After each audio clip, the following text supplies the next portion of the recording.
Oke, nah dari Mas Adi gimana? Berarti kan kendalanya ada di pemerintah pusat nih. Berarti apakah memang asumsi publik ini benar kalau untuk yang Watim Pres ini memang ada yang nggak mau pensiun?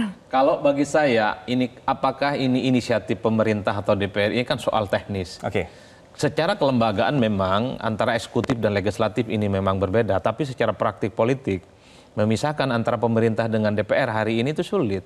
Karena kalau bicara DPR itu juga bicara tentang pemerintah. Sebut saja misalnya, sebagai partai pemenang Pilpres pasti Prabowo Subianto, Gerindra bicara tentang bagaimana intensi dan keinginan politik mereka di 5 tahun yang akan datang itu konsolidatif dan didukung oleh kawan-kawan di DPR. Bicara melalui Gerindra, Gerindra bicara dengan fraksi-fraksi yang lain, terutama fraksi-fraksi yang menyatakan ingin bergabung dengan Kim.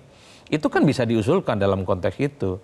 Bagi saya secara prinsip sih sebenarnya apapun undang-undangnya termasuk soal revisi tentang One Team Press ini adalah bagaimana satu ya meminta pertanggungjawaban lembaga-lembaga yang juga menggunakan fasilitas negara itu penting. Kita tidak pernah tahu kok apa kerjaan KSP selama ini. Kita tidak pernah tahu bagaimana tanggung jawab dan akuntabilitas 7 stafsus milenial itu. Dulu mereka bikin kegaduhan dengan statement-statement yang cukup agresif.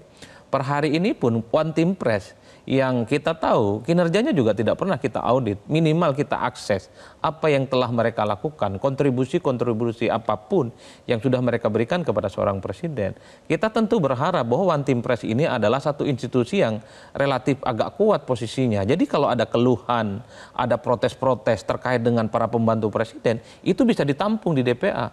Kalau ada yang mengatakan ini ada menteri yang tidak kredibel, menyangkut kementeriannya, orang bisa protes di situ sehingga One Team Press ini bisa menyampaikan argumen-argumennya kepada presiden. Seharusnya begitu.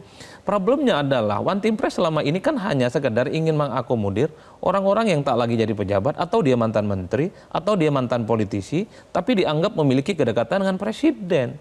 Dalam budaya politik kita secara umum biasanya kalau bawahan itu malas dia untuk memberikan statement-statement pendapat yang berseberangan dengan seorang presiden.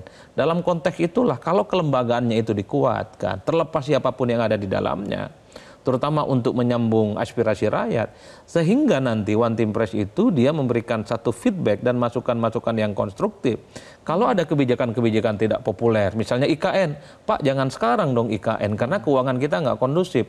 Nunggu ekonomi tumbuh 8% baru IKN pindah. Itulah tugasnya si One Team Press harusnya. Kalau cuma teman ngobrol, teman diskusi, teman curhat, ini kan mubazir juga Pak. Terlampau banyak institusi di sekitar istana, tapi fungsinya bagi saya tidak efektif. Jadi harus dikuatkan di atas presiden begitu ya? Dikuatkan lembaganya, sehingga presiden pun punya semacam partnership dalam melakukan diskusi-diskusi yang sensitif. Dan juga pengkritik yang membangun juga dan mengingat begitu ya. Saya kira di situ. Jelajahi cara baru mendapatkan informasi. Download Metro TV Extend sekarang.